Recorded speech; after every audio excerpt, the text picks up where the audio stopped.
فاسألوا أهل الذكر إن كنتم لا تعلمون۔ السلام علیکم ناظرین، میں ہوں نعیم ناصف اور میرے ساتھ پہلے کی طرح آج بھی موجود ہیں جناب قاری محمد مصطفیٰ راسخ۔ ناظرین، پروگرام ہے آپ کا سوال، اور اس پروگرام میں آپ جانتے ہیں کہ آپ کے سوالات ہوتے ہیں جس پر ہم جناب قاری مصطفیٰ راسخ صاحب سے رہنمائی لیتے ہیں۔ آج بھی کچھ سوالات ہیں جن پر انشاءاللہ تعالی پہلے کی طرح ہم رہنمائی لیں گے۔ تو آج کے موضوع میں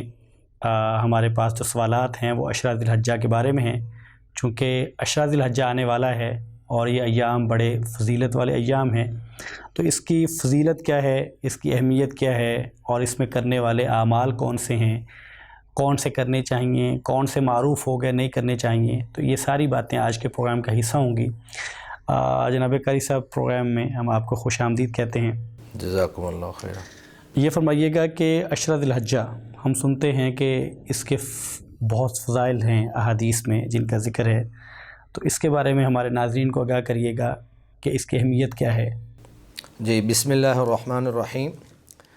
اللہ رب العزت نے مسلمانوں کو عبادت کا شوق پیدا کرنے کے لیے اور عبادت کی ترغیب دینے کے لیے مختلف مواقع اور متنوع دن اور عشرے جو ہیں وہ دیے ہیں۔ مثلا اللہ رب العزت نے ایک رمضان کا عشرہ ہمیں دیا جو آخری عشرہ ہے، اور اس کے اندر لیلۃ القدر بھی ہے، اور دیگر کئی عبادات ہیں، اعتکاف ہے۔ اس طرح اللہ تعالیٰ نے جو ہمیں ایک عشرہ دیا ہے وہ ذی الحجہ کا پہلا عشرہ ہے، اور یہ وہ عشرہ ہے کہ جس کی فضیلت قرآن مجید کے اندر اللہ رب العزت نے سورۃ الفجر کے اندر والفجر ولیال عشر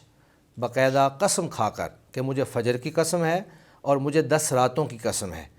تو یہ 10 راتوں سے مراد جمہور مفسرین اور امام ابن کثیر رحمہ اللہ نے یہی ذی الحجہ کے جو پہلے 10 دن ہیں، پہلا عشرہ ہے، یہی مراد لیا ہے۔ سیدنا عبداللہ بن عباس رضی اللہ تعالی عنہ کی حدیث ہے، بخاری شریف کے اندر موجود ہے کہ نبی مکرم صلی اللہ علیہ وآلہ وسلم نے فرمایا ما من ایام العمل الصالح فیہا احب الی اللہ من هذه الایام، کہ اللہ رب العزت کو ان 10 دنوں میں کیے ہوئے نیک اعمال اتنے زیادہ محبوب اور پسند ہیں کہ باقی دنوں میں کیے ہوئے اعمال اتنے محبوب اور پسند نہیں ہیں۔ یعنی کہ ہر طرح کی نیکی، کوئی بھی نیکی آپ کرتے ہیں، اگر آپ ان 10 دنوں میں کر رہے ہیں تو وہ اللہ کو باقی دنوں میں کی ہوئی نیکی سے زیادہ محبوب اور پسندیدہ ہے۔ صحابہ کرام رضوان اللہ علیہم اجمعین نے دیکھا کہ یہ اتنے زیادہ افضل ایام ہیں، تو انہوں نے آگے سے سوال کر دیا باقاعدہ، اور پوچھا کہ ولل جہاد فی سبیل اللہ، یا رسول اللہ کیا جہاد فی سبیل اللہ بھی اگر دیگر ایام میں کیا جائے تو ان ایام کے اندر جو کی ہوئی نیکی ہے کیا وہ ان سے افضل نہیں ہے؟ کیونکہ جہاد ان کے دل کے اندر یہ تھا کہ جہاد ایک بہت ہی عظیم عمل ہے، شاید ہو سکتا ہے جہاد زیادہ افضل ہو۔ تو پیارے نبی صلی اللہ علیہ وسلم نے فرمایا ولل جہاد فی سبیل اللہ، جہاد فی سبیل اللہ بھی ان دنوں کے عملوں سے زیادہ افضل نہیں ہے اگر آپ وہ دیگر ایام میں کر رہے ہیں۔ ہاں، ایک شرط بتا دی، الا رجل خرج بنفسه وماله ثم لم يرجع من ذلك بشيء، لیکن نبی مکرم صلی اللہ علیہ وآلہ وسلم نے اس سے اس آدمی کو نکال دیا جو اپنی جان، اپنا مال، سب کچھ لے کر اللہ کی راہ میں چلا گیا اور دونوں کو اللہ کی راہ میں قربان کر دیا۔ حدیث کے الفاظ یہ ہیں کہ ثم لم يرجع من ذلك بشيء، جان بھی اللہ کی راہ میں قربان کر دی اور اپنا مال بھی اللہ کی راہ میں قربان کر دیا۔ تو گویا کہ ایک شخص جو اپنی جان کو اللہ کی راہ میں قربان کر دیتا ہے وہ گویا کہ اپنی کل کائنات کو اللہ کی راہ میں قربان کر رہا ہے، تو اس کو اللہ کے نبی نے مستثنیٰ کر دیا کہ یہ شخص جو ہے جو اتنی بڑی قربانی دے رہا ہے اور اللہ کی راہ میں اتنا کچھ لٹا رہا ہے، اس کا عمل جو ہے وہ ان 10 دنوں میں کیے گئے دیگر عملوں کی نسبت اس کا عمل زیادہ افضل ہوگا۔ ٹھیک ہے۔ اور اسی طرح پیارے نبی صلی اللہ علیہ وآلہ وسلم کی ایک اور حدیث سیدنا جابر رضی اللہ تعالی عنہ سے مروی ہے، اور وہ بھی صحیح حدیث ہے کہ افضل ایام الدنیا ایام العشر، کہ دنیا کے افضل ترین جو ایام ہیں وہ یہ 10 دن ہیں۔ اور سیدنا سعید بن جبیر رضی اللہ تعالی عنہ معروف تابعی ہیں، تو وہ ان 10 دنوں کے اندر اتنا زیادہ عمل کیا کرتے تھے، اتنی زیادہ محنت کرتے تھے، اتنی زیادہ عبادات کرتے تھے، اور اپنی ان عبادات میں اپنے آپ کو اتنا مشقت میں ڈالتے اور مشکل میں ڈال لیتے کہ دیگر ساتھی ان کو دیکھ کر کوشش کرتے، محنت کرتے کہ ہم بھی ان کے ساتھ مل جائیں، لیکن ان جیسی کوئی عبادت نہیں کر پاتا تھا۔ تو اب وجہ یہ ہے کہ یہ اتنے افضل کیوں ہیں؟ حافظ ابن حجر رحمہ اللہ فتح الباری کے اندر فرماتے ہیں کہ اصل میں ان 10 دنوں کے افضل ہونے کی وجہ اور سبب یہ ہے کہ اللہ تعالیٰ نے تمام امہات العبادات کو ان دنوں میں جمع فرما دیا ہے۔ عام دنوں میں آپ نماز پڑھتے ہیں، روزہ نفلی رکھ سکتے ہیں، یا ان دنوں کے اندر جو ہے آپ صدقہ و خیرات کر سکتے ہیں، زکوٰۃ بھی دے سکتے ہیں، لیکن اسلام کا ایک عظیم رکن حج جو ہے وہ صرف انہی 10 دنوں کے اندر موجود ہے۔ اسی طرح قربانی جیسا عظیم عمل جو ہے، جو سیدنا اسماعیل علیہ السلام، سیدنا ابراہیم علیہ السلام کی وہ جو قربانی ہے اس کی یاد دلاتا ہے، ان کی سنت ہے، رسول اللہ صلی اللہ علیہ وسلم کی سنت ہے۔ تو یہ عمل ایسے ہیں جو باقی دنوں میں سر انجام نہیں ہوتے ہیں، یہ صرف ان 10 دنوں کے اندر ہی سر انجام دیے جاتے ہیں۔ تو حافظ ابن حجر رحمہ اللہ فرماتے ہیں چونکہ ان دنوں میں ساری امہات عبادات اکٹھی ہو گئی ہیں، اس لیے یہ دن جو ہے باقی تمام دنوں سے زیادہ افضل اور اعلیٰ اور اللہ کو محبوب اور پسندیدہ ہے۔ آپ نے یہ فرمایا، آپ صلی اللہ علیہ وسلم کی حدیث مبارکہ کا ذکر کیا کہ یہ دنیا کے بہترین ایام ہیں، بہترین ایام ہے، اور پھر ان کی فضیلت کے بارے میں جو آپ نے حدیث، تو میں اب شک نہیں کہنا چاہیے،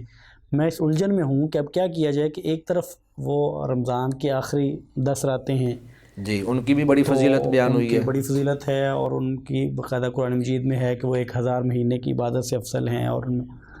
تو کیا اب ہم اگر کوئی قابل کریں تو ہم کیا کہہ سکتے ہیں کہ وہ 10 راتیں زیادہ افضل ہیں کہ یہ 10 راتیں زیادہ افضل ہیں؟ یہ آپ کی مشکل جو ہے یہ صرف آپ کو ہی مشکل پیش نہیں آ رہی ہے، یہ ائمہ امت کے اندر بھی یہ ایک مشکل پیدا ہوئی۔ ائمہ کرام نے جب دیکھا، اہل علم نے دیکھا کہ ادھر سے رمضان کا آخری عشرہ بہت افضل ہے، پیارے نبی صلی اللہ علیہ وسلم نے اس کی بہت زیادہ فضیلت بیان فرمائی کہ شد میزرہ ایقظ اہلہ، اس طرح کے الفاظ موجود ہیں۔ پھر اس کے اندر لیلۃ القدر ہے جو 1000 مہینے سے بہتر ہے، اور ادھر سے اللہ رب العزت نے ان کو دنیا کے افضل ترین ایام قرار دیا ہے۔ تو اہل علم کو بھی اس میں مشکل پیش آئی، خیر اہل علم نے پھر جمع کی۔ بعض اہل علم کہتے ہیں کہ یہ 10 دن جو ہیں یہ ساری کائنات کے دنوں سے افضل ہیں، حتیٰ کہ رمضان کے دنوں سے بھی افضل ہیں۔ بعض اہل علم نے کہا کہ نہیں، ایسی بات نہیں ہے، یہ 10 دن جو ہیں یہ رمضان کے آخری عشرہ سے افضل نہیں ہے، لیکن جو رمضان کے پہلے 2 عشرے ہیں یعنی پہلے 20 دن جو ہیں یہ ان سے افضل ہیں۔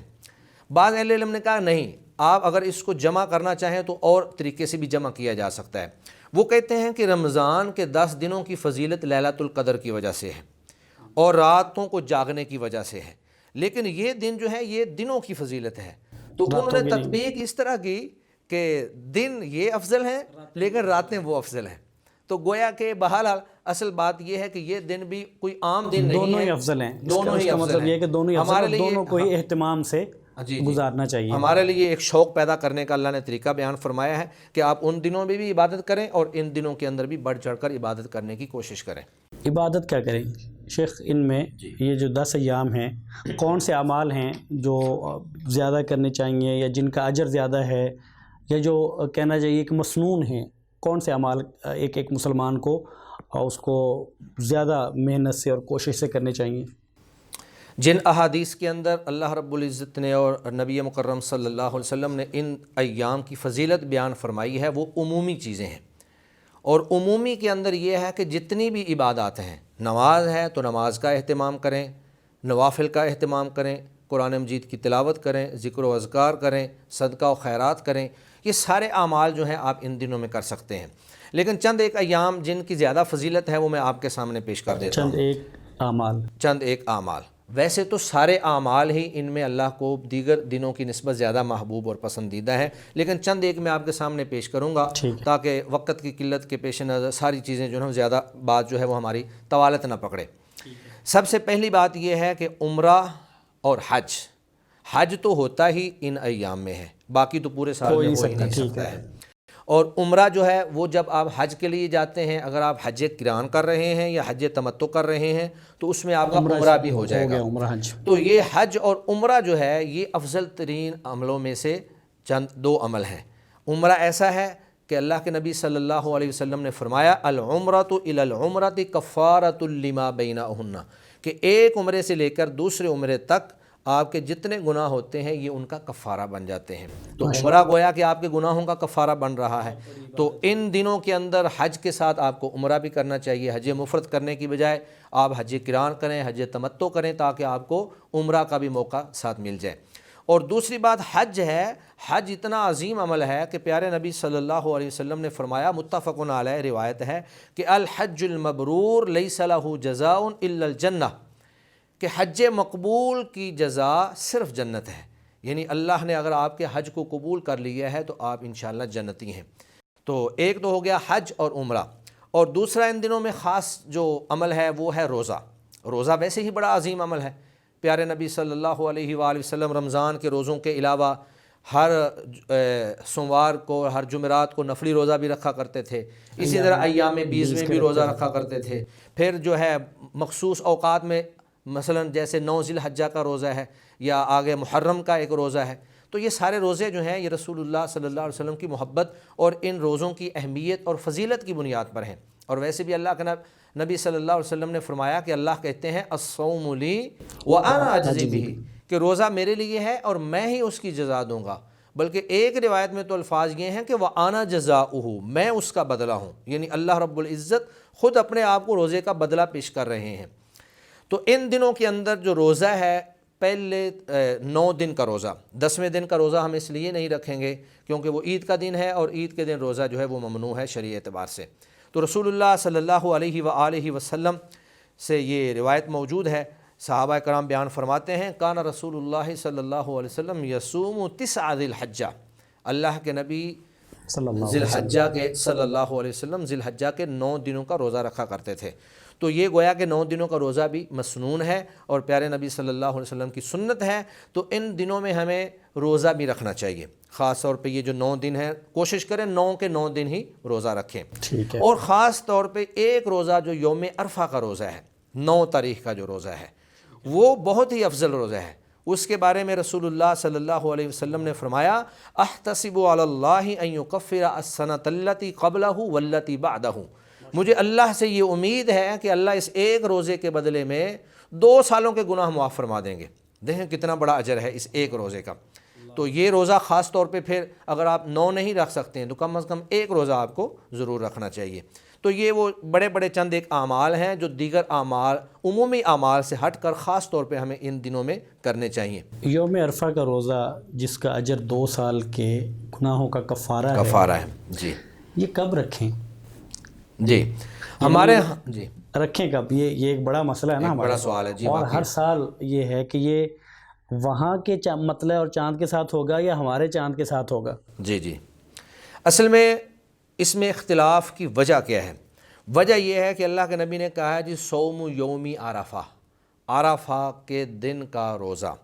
اب یوم عرفہ یہ یوم نہیں ہے، عرفہ تو ایک جگہ کا نام ہے، ایک مقام ہے۔ تو جس دن حاجی اس جگہ پہ جاتے ہیں تو اس دن وہ روزہ رکھنا چاہیے۔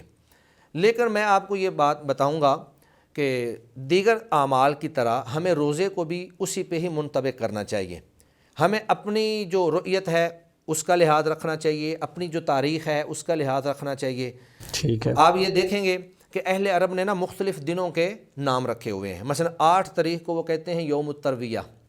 9 تاریخ کو کہتے ہیں یوم عرفہ، 10 تاریخ کو کہتے ہیں یوم النحر، اور 11، 12 اور 13 کو کہتے ہیں ایام تشریق۔ تو انہوں نے، آپ اگر اس بات سے دیکھا جائے تو انہوں نے 8 تاریخ کا نام یوم الترویہ رکھا ہوا ہے، وہ گویا کہ 8 تاریخ کا نام ہے، اور 9 تاریخ کا نام یوم عرفہ رکھا ہوا ہے، وہ 9 تاریخ کا نام ہے۔ یعنی جگہ کی بجائے انہوں نے، جگہ کی بجائے وہ اگرچہ رکھا جگہ کی مناسبت سے ہی ہے، اس کو ہی سامنے رکھ کے رکھا ہے، لیکن معروف اسی سے ہے۔ تو راجح بات یہی ہے، اور اہل علم کا موقف زیادہ اسی بات کی طرف ہی رجحان ہے کہ ہر علاقے کے لوگ اپنی رؤیت کا اعتبار کریں گے۔ تو جب ہم اپنی رؤیت کا اعتبار کریں گے تو ہمارا رمضان بھی ہماری رؤیت پہ شروع ہوگا، ہماری عید الفطر بھی ہماری رؤیت پہ ہوگی، عید الاضحیٰ بھی ہماری رؤیت پہ ہوگی، بلکہ سارے مہینے جتنے 12 کے 12 مہینے ہیں، محرم ہے اور پھر محرم کے روزوں کا مسئلہ ہے، یہ سارے کے سارے ہماری رؤیت کے ہوں گے۔ ایام 20 کے ہمارے جو روزے ہیں 13، 14 اور 15 کے، وہ بھی ہماری رؤیت کے اعتبار سے ہوں گے۔ تو جب سارے عمل ہماری رؤیت پہ ہو رہے ہیں تو خاص اس روزے کے حوالے سے اتنا اختلاف کیوں؟ تو اگر سارے باقی اعمال صحیح ہو رہے ہیں اور ان کو اللہ قبول کر رہا ہے اور ہم سمجھتے ہیں کہ وہ صحیح ادا ہو رہے ہیں، تو انشاءاللہ ہمارا روزہ ہمارا 9 تاریخ کو ہوگا، نہ کہ اس تاریخ کو جس دن حاجی وہاں پہ پہنچے ہیں۔ ہم نے اپنی 9 تاریخ کو دیکھنا ہے۔ جی میرے موقف یہی ہے۔ ٹھیک ہے۔ اچھا آپ نے اعمال کا ذکر کیا کہ ان ایام میں جو اعمال کرنے چاہیے، آپ نے بتایا کہ اس میں حج ہے، اس میں عمرہ ہے، اس میں روزہ رکھنا ہے 9 ایام جو ذی الحجہ کے پہلے 9 ایام ہیں، اور نفلی عبادات ہیں، نماز آپ پڑھیں۔ تکبیرات کے بارے میں آپ کیا کہتے ہیں؟ جی ابھی بات چل رہی تھی، میں نے آپ کے سامنے 2 3 4 اعمال پیش کیے، حج، عمرہ، روزہ، اور اس کے بعد آگے دیگر اعمال، نماز ہے، نماز کے علاوہ ذکر و اذکار ہے، قرآن مجید کی تلاوت ہے، تو یہ سارے اعمال بھی اسی میں ہی آ جاتے ہیں۔ یہ بھی انشاءاللہ ان دنوں میں کیے گئے اعمال محبوب ہیں۔ اور تکبیرات یہ ایک خاص عمل ہے، یہ بھی آپ کہہ لیں کہ ان 10 دنوں یا 13 دنوں کے ساتھ خاص ہے۔ تکبیرات کے حوالے سے 2 طرح کی روایات موجود ہیں۔ بعض روایات ایسی ہیں جن کے اندر مطلقاً تکبیروں کا ذکر ہے، نماز کے بعد یا کسی وقت کے ساتھ ان کی کوئی تخصیص موجود نہیں ہے، تو وہ تکبیرات آپ کی یکم ذی الحجہ سے، جب ذی الحجہ کا چاند نظر آ جائے گا اس وقت سے ہی شروع ہو جائیں گی۔ وہ آپ نمازوں کے بعد پڑھیں، وہ آپ گھر میں پڑھیں، دکان پہ پڑھیں، چلتے پھرتے جہاں کہیں بھی وہ آپ تکبیرات پڑھتے رہیں گے۔ اور جو بعض تکبیرات ہیں وہ ہیں، ان کو کہتے ہیں مقید، تکبیرات مقیدہ،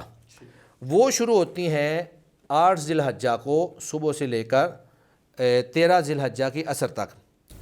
یعنی یوم ترویہ سے لے کے یوم الترویہ سے لے کر، یعنی جس دن حاجی مینا کے اندر جاتے ہیں، جب وہ مینا میں چلے جاتے ہیں تو پھر ان کی تکبیرات شروع ہو جاتی ہیں۔ ٹھیک ہے۔ تو یہ آپ کو، لیکن یہ تکبیرات مقید ہیں، یہ صرف نمازوں کے بعد خاص ہے۔ تو گویا کہ ان دنوں میں آپ نے نمازوں کے بعد تکبیرات ادا کرنی ہے۔ لیکن اگر ان دونوں طرح کی روایات کو اکٹھا کر دیا جائے، جیسا کہ سعودی عرب کے معروف عالم دین شیخ محمد بن صالح العثیمین جو ہیں، وہ اپنے ایک فتوے میں فرماتے ہیں کہ آپ ان دونوں طرح کی تکبیرات کو اکٹھا کر لیں۔ وہ اس طرح کہ 9 ذی الحجہ تک تو آپ مطلق تکبیروں کے اوپر عمل کرتے رہیں، اس میں آپ نمازوں کے بعد بھی پڑھیں اور نمازوں کے علاوہ بھی آپ پڑھیں، اور جب آپ نے یہ مخصوص تکبیریں آ گئی ہیں تو پھر آپ اس طرح سمجھیں کہ ہم نے نمازوں کے بعد جو پڑھی ہیں وہ مقید والی تکبیریں ہیں، اور جو ہم باقی وقت میں پڑھ رہے ہیں وہ مطلق والی تکبیریں ہیں۔ یہ 9 تو تک گویا میں بات اب کر رہا ہوں، یہ 9 تک ہیں کہ 8 تک ہیں جو عمومی تکبیریں ہیں؟ عمومی تکبیریں پورے عشرہ میں ہیں، یہ آپ کہہ رہے ہیں کہ 10 تک ہیں، یہ 10 تک یہ 10 تک ہیں، کیونکہ اللہ کے نبی صلی اللہ علیہ وسلم نے جہاں پر یہ بیان فرمایا ہے کہ فَأَقْصِرُوا فِيهِنَّ التَّحْلِيلَ وَالتَّكْبِيرَ وَالتَّسْبِيحَ، وہ پیچھے جو روایت چل رہی ہے وہ اصل میں ان 10 دنوں کی فضیلت کے حوالے سے چل رہی ہے۔ جی تو اس لیے یہ آپ کہہ لیں کہ یہ 10 تک ہیں، عید والے دن تک ہیں۔ اور جو مقید ہیں، مقید آپ کی 13 تاریخ کی عصر تک رہیں گے۔ وہ آغاز کب ہوگا ان کا؟ ان کا آغاز 8 سے ہو جائے گا، 8 تاریخ سے لے کر 13 تاریخ کی عصر تک۔ یعنی آپ اس کو یوں فرما رہے ہیں کہ 10 تک جو ہماری غیر مقید تکبیرات ہیں وہ رہیں گی، ہاں، اور اس کے ساتھ مقید بھی آ جائیں گی، یعنی یہ 2 دن دونوں 8 9 اور 10 3 دن، تین دن یہ دونوں ہوں گی، مقید بھی اور غیر مقید بھی۔ ہاں، مطلق بھی آ جائیں گے، مقید بھی آ جائیں گے۔ اور اس کا مطلب یہ ہے کہ پہلے 8 دن مطلق رہیں گی اور آخری جو 3 دن ہیں وہ مقید رہیں گی۔ جی اگر آپ اس طرح تخصیص کرنا چاہیں۔ ان کے الفاظ میں بھی فرق ہے؟ بے شمار الفاظ، مختلف الفاظ موجود ہیں، لیکن جو زیادہ راجع اور زیادہ عام ہیں، میں پوچھنا ہی چاہ رہا ہوں کہ جو مطلق اور مقید ہیں، نہیں ان میں ان کے الفاظ کا فرق، الفاظ کا کوئی فرق نہیں ہے، کیونکہ الفاظ بیان نہیں ہے، صرف ان کے اندر کثرت سے تحلیل تکبیر کرنے کا حکم ہے۔ تو وہ جو معروف الفاظ ہیں وہ یہی ہے، اللہ اکبر اللہ اکبر، لا الہ الا اللہ اللہ اکبر وللہ الحمد۔ اس میں اچھا، اس میں اللہ اکبر وللہ الحمد بھی الفاظ ہیں، بعض میں اس طرح بھی موجود ہیں، اور بعض میں جو شروع میں اللہ اکبر 3 مرتبہ بھی موجود ہے، الفاظ مختلف موجود ہیں۔ تو اس میں تکبیر بھی آ جاتی ہے، تحلیل بھی آ جاتی ہے، اور تحمید بھی آ جاتی ہے، تینوں چیزیں آ جاتی ہیں۔ درست۔ اچھا، ایک اور ہمارے ہاں ایک مسئلہ ہے کہ قربانی ہم نے کرنی ہے، تو پہلے تو یہ بتائیے کہ قربانی کے جتنے بھی ایام ہیں، کیا سارے ایام میں جس بھی دن آپ قربانی کر لیں ان کی فضیلت برابر ہے، یا جو پہلا دن ہے اس کی قربانی زیادہ افضل ہے، بعد والے کی اس سے کم، اگلے کی اس سے کم؟ ایک سوال یہ، اور دوسرا یہ ہے کہ قربانی کے ایام ہیں کتنے، 3 ہیں کہ 4 ہیں؟ جی، قربانی کی فضیلت کے حوالے سے اہل علم کا رجحان جس طرف جاتا ہے نا، احادیث کو لے کر یا دیگر چیزوں کو لے کر جو اہل علم کا رجحان ہے، واضح نص تو میرے علم میں نہیں ہے، ٹھیک ہے، تو رجحان یہ ہے کہ پہلے دن قربانی کرنا افضل ہے، اس کے بعد آگے پھر سٹیپ بائی سٹیپ مطلب وہ فضیلت میں کمی آتی جائے گی۔ اور دوسری بات جو یہ ہے کہ قربانی کے کتنے دن ہیں، تو قربانی کے دن 4 ہیں، ایک تو یوم النحر عید کا دن، اور دوسرا ایام تشریق، یعنی وہ 3 دن اس سے مختلف ہیں، الگ ہیں ہاں تو یوم النحر سے۔ جی ٹھیک ہے، وہ ان کا نام الگ ہے نا، یہ عید کا دن ایک پورا یوم النحر اس کو کہا جاتا ہے، اور اس کو آگے جو ہے ایام تشریق کہا جاتا ہے۔ تو یہ 4 دن قربانی کے شریعت سے ثابت ہیں۔ اس کی دلیل قرآن مجید کی یہ آیت ہے جس میں اللہ رب العزت نے فرمایا کہ حجاج جب کنکریاں مارنے کے لیے جائیں گے تو وہ فمن تعجل فی یومین فلا اثم علیہ ومن تاخر فلا اثم علیہ، کہ جو بندہ 2 دن کنکریاں مارے گا 10 کے بعد، یعنی 11 اور 12 کو 2 دن کنکریاں مارے گا اور وہاں سے جلدی نکل آئے گا تو اس کے اوپر بھی کوئی گناہ نہیں ہے، اور جو آدمی 3 دن کنکریاں مارے گا اس کے اوپر بھی کوئی گناہ نہیں ہے۔ تو گویا کہ کنکریوں کا ثبوت 3 دن تک ہے، ایام تشریق 3 دن تک ہے۔ اب اہل علم کا موقف یہ ہے کہ جہاں تک ایام تشریق ہیں وہیں تک ہم قربانی بھی کر سکتے ہیں، کیونکہ اللہ تعالیٰ نے اس کو رمی کے ساتھ اور حجاج کرام کی جو وہاں پہ گیدرنگ ہو رہی ہے اس کے ساتھ اللہ تعالیٰ نے اس کو منسلک کر دیا ہے۔ اور یہ کوئی عام نہیں بلکہ بڑے بڑے علماء کرام جیسے امام نووی رحمہ اللہ ہیں، اسی طرح امام ابن تیمیہ رحمہ اللہ ہیں، امام ابن قیم رحمہ اللہ ہیں، امام شوکانی رحمہ اللہ ہیں، ان چاروں بڑے علماء کا، ان کے ساتھ اور بھی بے شمار موجود ہیں، ان سب کا، حتیٰ کہ امام شافعی رحمہ اللہ، امام احمد بن حنبل رحمہ اللہ، ان کا موقف بھی یہی ہے، 4 دن کا، 4 دن والا ان کا موقف بھی یہی ہے، سب کا موقف یہ ہے۔ میں آپ کو اصل وہ 4 دن کا امام احمد بن حنبل اور امام شافعی رحمہ اللہ کا 4 دن کا موقف ہے، لیکن ان علماء نے موقف اپنانے کی وجہ بھی بیان کی ہے۔ ان چاروں علماء نے، یعنی امام ابن قیم، امام ابن تیمیہ، امام شوکانی اور امام نووی رحمہ اللہ، انہوں نے کہا ہے کہ جہاں تک ایام تشریق جائیں گے وہاں تک ہی قربانی کے ایام جائیں گے۔ تو جب ایام تشریق جو ہے اس آیت کی روح سے 3 دن قربانی کے دن کے بعد مزید 3 دن ہے تو وہاں تک ہی پھر قربانی بھی جائے گی، تو یہ گویا کہ کل 4 دن ہو جائیں گے، اور 4 دن کی قربانی جو ہے انشاءاللہ اللہ کے ہاں مقبول ہے۔ تو اس کا مطلب یہ ہے کہ یہ 4 دن کی پھر اس میں یعنی گنجائش ہے، چوتھے دن بھی اگر کوئی شخص قربانی کرنا چاہے تو وہ کر سکتا ہے؟ جی اگر وہ عصر سے پہلے کر لے تو وہ کر سکتا ہے، گنجائش موجود ہے، کر سکتا ہے۔ اچھا یہ بتائیے، یہ تو ان کے لیے ہے جو قربانی کر سکتے ہیں، اور جو قربانی نہیں کر سکتے ان کے بارے میں کیا؟ معروف یہ ہے جو ہم سنتے ہیں اور کہ جو قربانی نہیں کر سکتا وہ ان ایام میں، یہ جو اشہر ذی الحجہ کے ایام ہیں، ان میں وہ یہ کرے کہ اپنے ناخن نہ کاٹے اور اپنے بال نہ کاٹے، تو اس کو بھی قربانی کا ثواب مل جاتا ہے۔ کیا یہ بات درست ہے؟ اصل میں بات کو کچھ الٹ کر دیا گیا ہے۔ جو ناخن نہ کاٹنے، بال نہ کاٹنے کا حکم ہے، یہ قربانی کا ارادہ رکھنے والے کے بارے میں ہے۔ نبی مکرم صلی اللہ علیہ وآلہ وسلم کی حدیث ہے، مسلم شریف کے اندر موجود ہے کہ اذا رأیتم حلال ذی الحجہ واراد احدکم ان یضحیہ، کہ جب تم ذی الحجہ کا چاند دیکھ لو اور تم میں سے کسی کا یہ ارادہ ہو کہ اس نے قربانی کرنی ہے، وارادہ کے الفاظ ہیں، یعنی ارادہ رکھنے والا انسان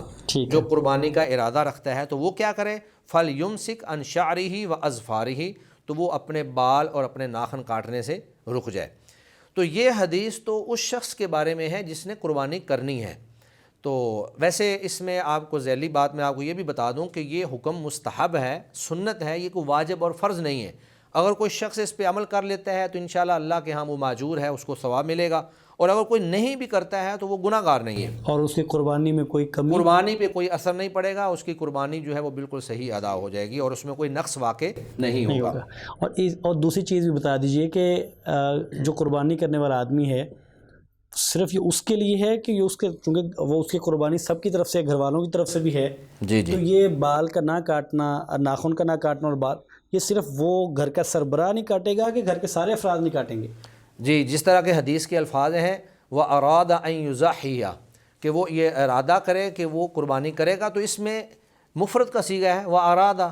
وہ ارادہ رکھتا ہے۔ جو مضحی ہے یعنی قربانی کرنے والا ہے، جو خود کر رہا ہے، جو سرپرست ہے، گھر کا کفیل ہے، وہ یہ عمل کرے گا اور ان چیزوں سے بچے گا، ناخن نہیں کاٹے گا یا جو اپنے بال ہیں وہ نہیں کاٹے گا، باقی لوگوں کے اوپر یہ واجب نہیں ہے۔ اور کسی بھی دوسری روایت کے اندر ایسا کوئی الفاظ موجود نہیں ہے کہ وہ اس کے سارے مقفول یا اس کے جو زیر تحت ہیں وہ سارے کے سارے نہیں کاٹیں گے۔ کیونکہ ایسا ان میں تو بہت چھوٹے بچے بھی ہو سکتے ہیں، ایسے بچے بھی ہو سکتے ہیں کہ جن کو جو مکلف ہی نہیں ہے، نابالغ بچے بھی ہو سکتے ہیں، بالکل ٹھیک ہے۔ تو اس کا مطلب یہ ہے کہ ایک بات تو یہ اس سے معلوم ہوئی کہ یہ صرف سرپرست کے لیے ہے، جی، صرف اور دوسری بات یہ ہے کہ یہ ان لوگوں کے لیے ہے، اور دوسری بات یہ ہے کہ یہ مسنون عمل ہے، یعنی یہ ضروری نہیں ہے، اگر کرنا چاہیے، اور آپ صلی اللہ علیہ وسلم کی سنتیں جو ہیں یہ اہمیت کی حامل ہیں، لیکن اگر کوئی شخص اگر کسی وجہ سے نہیں کر پاتا، ناخن کاٹ لیتا ہے، تو اس کی قربانی پر اس کا اثر نہیں پڑے گا۔ بلکہ اہل علم یہ لکھتے ہیں کہ اگر اس کو ضرورت پیش آ گئی ہے تو وہ آمدن بھی کاٹ سکتا ہے۔ ٹھیک ہے، اب وہ تیسری بات کہ جو قربانی نہیں کر رہا وہ کاٹے گا کہ نہیں کاٹے گا؟ جی، اس حوالے سے اختلاف پایا جاتا ہے۔ تو جو علماء یا جو اہل علم کہتے ہیں کہ اگر وہ بھی نہیں کاٹے گا اور اس کو بھی پورا ثواب مل جائے گا، تو ان کے پیش نظر ابو داؤد شریف کی ایک حدیث ہے کہ نبی مکرم صلی اللہ علیہ وسلم کے پاس ایک شخص عید والے دن یعنی قربانی والے دن آیا اور کہا کہ میرے پاس دودھ کا جانور ہے، کیا میں اس کی قربانی کر لوں؟ تو اللہ کے نبی صلی اللہ علیہ وسلم نے فرمایا کہ نہیں، آپ اس کی قربانی نہ کرو، آپ اس طرح کرو کہ اپنے ناخن کاٹ لو، اپنے بال کاٹ لو۔ تو جب آپ یہ عمل کر لو گے تو فَتِلْ کا تمام اضحیتی کا عند اللہ، تو آپ کو اللہ کے ہاں پوری قربانی کا ثواب مل جائے گا۔ پہلی بات تو یہ ہے کہ یہ حدیث جو ہے اس میں کلام ہے،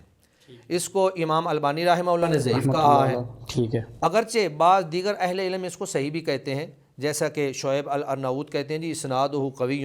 اسی طرح معروف ہمارے عالم دین زبیر علی زیسا انہوں نے اس کو صحیح قرار دیا ہے، اور اسی طرح دارالدعوہ ایک مجلس علمی ہے جو انڈیا کے اندر موجود ہے، وہاں کے علماء نے بھی اس کو حسن قرار دیا ہے کہ اس حدیث کے اوپر جو کلام ہے اس میں بھی اہل علم کا اختلاف ہے۔ مثلا امام البانی رحمہ اللہ نے تو ضعیف قرار دیا، لیکن اس کے مقابل میں 3 علماء موجود ہیں جنہوں نے اس کو صحیح قرار دیا ہے یا حسن قرار دیا ہے۔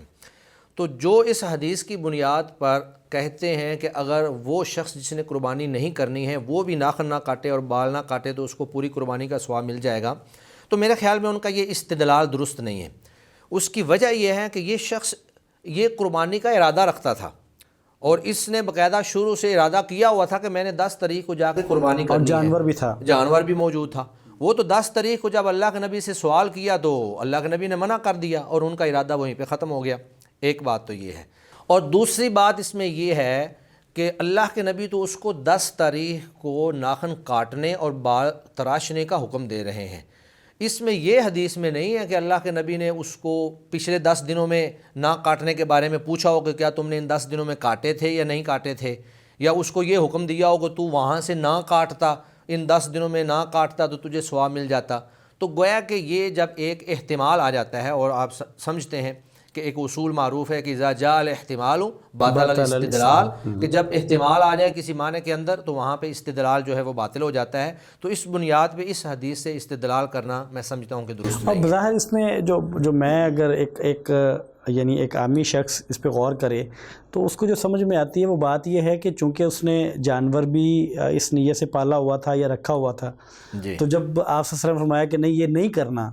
تو گویا کہ اس کی نیت بھی تھی اور جانور بھی تھا، تو آپ نے فرما دیا کہ تم یہ کر لو، چونکہ تمہاری نیت بھی تھی اور ایک جانور بھی تھا تو تمہیں اجر مل جائے گا۔ جی جی، شاید اس کا تو اس سے بھی یہی پتہ چلتا ہے کہ جس کی نیت بھی ہو، جانور بھی ہو، ارادہ ہو، اور وہ ان 10 دنوں میں نہ کاٹے لیکن اس دن کاٹ لے تو اللہ تعالیٰ اس کو قربانی کا ثواب دے دیتے ہیں، لیکن اس کو جس کا ارادہ تھا، جیسا کہ اس بندے کا بھی ارادہ تھا۔ آپ صلی اللہ علیہ وسلم نے فرمایا کہ دودھ والا جانور ہے تو اس کو ذبح نہ کرو۔ جی، کیا دوندہ جانور دودھ والا قربانی پہ نہیں لگتا؟ نہیں کرنا چاہیے؟ بالکل لگتا ہے۔ یہ اللہ کے نبی نے اس کی شاید حالت کو دیکھا ہوگا کہ اس کی حالت ایسی ہے، بیچارے کے پاس ایک ہی جانور ہے، اور اگر یہ بھی اس نے قربان کر دیا تو اس کے لیے مشکلات پیدا ہو جائیں گی، تو اللہ کے نبی صلی اللہ علیہ وسلم نے اس کی مالی حالت کو دیکھ کر یہ فتویٰ دیا تھا اور یہ اس کو حکم دیا تھا، یہ اس کے ساتھ خاص تھا۔ باقی اگر دودھ والا جانور ہو تو آپ اس کو قربان کر سکتے ہیں، اس کی قربانی میں یا ثواب میں کوئی انشاءاللہ نقص واقع نہیں ہوگا۔ ہمارے ہاں سوال بڑا پوچھا جاتا ہے جی، ایک شخص یہ اسی بات سے جو آپ نے ابھی فرمائی وہ یہ ہے کہ ایک شخص پر قرض ہے یا وہ قرض اٹھا کے قربانی کا جانور لینا چاہتا ہے تو اس کی قربانی ہو جائے گی کہ نہیں ہوگی؟ قربانی کا قرض کے ساتھ کوئی تعلق نہیں ہے۔ قرض جو ہے وہ انسان اگر قرض ادا کرنے کی استطاعت رکھتا ہے، اس کو پتہ ہے کہ میرا قرض ادا ہو جانا ہے، تو اس بندے کو قربانی کرنی چاہیے اور اس جذبے کو اور اس سنت کو زندہ کرنا چاہیے۔ بلکہ اگر وہ یہ سمجھتا ہے کہ میں قرض لے کر قربانی کروں گا اور بعد میں ادا بھی کر لوں گا آسانی کے ساتھ، تو میں نہیں سمجھتا کہ اس کے لیے کوئی ممانعت ہو۔ تو قرض جو ہے یہ قربانی میں مانع نہیں ہے۔ ہاں البتہ ایک بندے کی گنجائش نہیں ہے، قرض میں بھی مقروض ہے، دبا ہوا ہے، اور اس کے ساتھ ساتھ اس کے پاس مزید بھی گنجائش نہیں ہے، آمدن نہیں ہے، انکم نہیں ہے، اور وہ استطاعت نہیں رکھتا ہے، تو اس کو اللہ تعالیٰ مجبور بھی نہیں کرتے ہیں، کیونکہ یہ اللہ رب العزت نے ہمارے اوپر فرض نہیں کیا، بلکہ یہ ایک مستحب عمل ہے، سنت مؤکدہ ہے، اور اگر آپ کریں گے تو انشاءاللہ اجر ملے گا، اور اگر گنجائش نہیں کر سکتے، لیکن آپ کا جذبہ اگر موجود ہے، نیت ہے کہ اگر اللہ مجھے دے، اللہ مجھے رقم دے، مجھے اللہ تعالیٰ مال دے تو میں ضرور کروں، تو شاید نیت کی بنیاد پہ اللہ تعالیٰ آپ کو اجر دے دیں، جیسے اس شخص کو اللہ کے نبی نے فرمایا کہ تو صرف ناخن کاٹ لے، بال کاٹ لے، اللہ تجھے پوری قربانی کا ثواب عطا کر دیں گے۔ بہت مہربانی، جزاکم اللہ خیر، اللہ تعالیٰ آپ کو عزت سے اور اللہ تعالیٰ آپ کو برکت سے نوازے۔ آمین۔ ناظرین، یہ تھا آج کا پروگرام جس میں ہم نے عشرہ ذی الحجہ کے مسائل اور اس کی فضیلت اور اہمیت کے بارے میں بات کی، اور وہ تمام مسائل جو لوگوں کے درمیان میں نزاع کا سبب بنتے ہیں یا لوگ اس میں الجھن کا اور پیچیدگی کا شکار ہو جاتے ہیں کہ اس میں صحیح کیا ہے غلط کیا ہے، اس میں ہم نے آپ کے سامنے جناب قاری مصطفیٰ راسخ صاحب کی رائے آپ کے سامنے رکھی۔ یہ تھا آج کا پروگرام۔ اگلے پروگرام تک کے لیے ہمیں اجازت دیجیے۔ السلام علیکم ورحمۃ اللہ وبرکاتہ۔